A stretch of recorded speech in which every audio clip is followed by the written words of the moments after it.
Hey, one last thing in the fish unit I really wanted to go over was squid. You don't always get them cleaned. This pack of squid I have has been cleaned. The difference is these are still inside, basically. Quite often there will be a tube, or otherwise some people call it an inkwell, still in here. But I don't have them to worry about. I'll still check everyone because when they're mechanically separated like this, sometimes they're still there. So a couple of things to let you guys know about with a squid is there's always one really long tentacle, plus all of the little guys. And then this is the beak, and it leads into the top of the, like into the tube. Basically, that's how it goes. So you would take these two apart, which that's already been done for me. These I'll put aside. I'll check to make sure there's no tubes in them. But these guys, you actually cut off the beak. It's quite hard and it's not actually something you're gonna eat. And I tend to discard this whole piece. So right here, beak is gone. This will go into compost. And then this guy, depending on how I'm feeling, sometimes I leave the long ones on, but not always. They're fine. They're just a mess to work with when you're cooking. I love tentacles. Tentacles are one of my favorite parts of a squid, so I will clean them up like this. And then with these guys, I'll just make some rings because I'm gonna make calamari and I'll show you guys how. It's actually incredibly easy. I'll just cut these up in little rings. Just make sure they're completely separated. And that is your ring. So look, cutting through that remnants of tube. So you really do have to check the entire tube to make sure there's nothing left. So remnants of the inkwell is right there. So I've got the tubes, sorry, I've got the rings, I've got a clean tentacle body, and that's basically all I do. So that is if I want to make calamari, which I do, so I'm going to make calamari for the whole thing. I'll show you a couple of really nice other applications. One is that this whole tube can get filled with a mousse, and then it could be like grilled or broiled or cooked in a few different ways. Or what I like to do is cut them open and have them like this. And then I would score the top.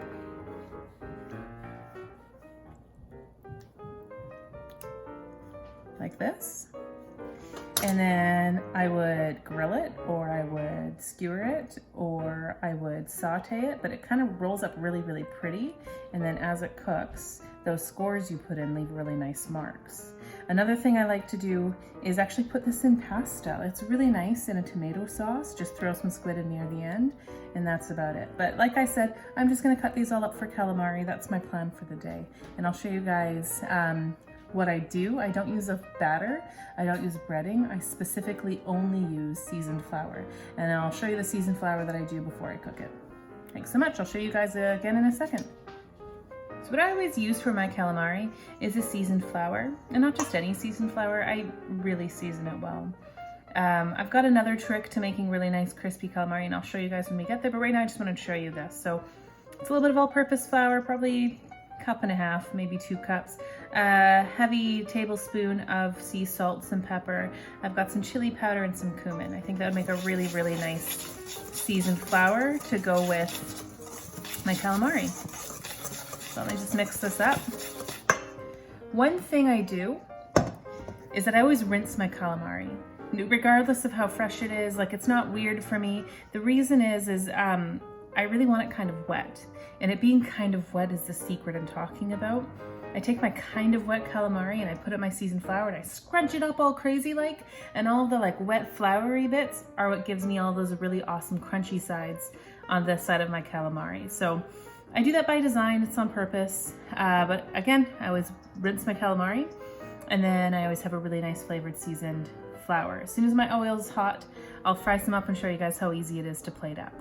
All right, my fryer is at about 360 degrees. That is a good temperature to get a good color and not overcook your calamari. You have to remember when you put something in a fryer that it drops in temperature right away. So I just want to show you about me really squishing the calamari on there. Like you can see all the little crumbly bits. That's only gonna aid in the nice crunchy texture. I also just don't want it overcooked, is another concern for me. So let me just finish this off. I'll dust it out and I'll get it in.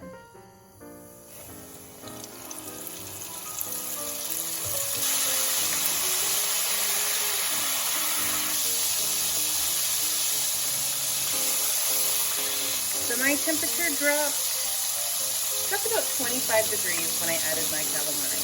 That's pretty normal.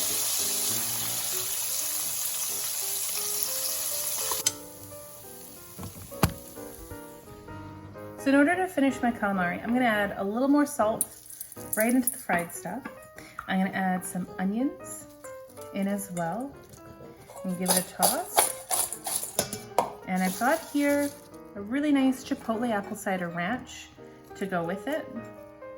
That's what I'm going to use in place of tartar sauce, but this would be a tartar sauce or a tzatziki sauce or a remoulade of some sort. Just something that goes well with the flavors that you were working on is what you want for your calamari.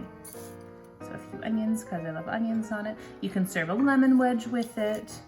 But yeah, I've got a lot of acid in my sauce, so I'm not too concerned about lemon. This is my calamari plate. I worked with squid. It's really tasty. I cannot wait to eat it. Thank you. Bye.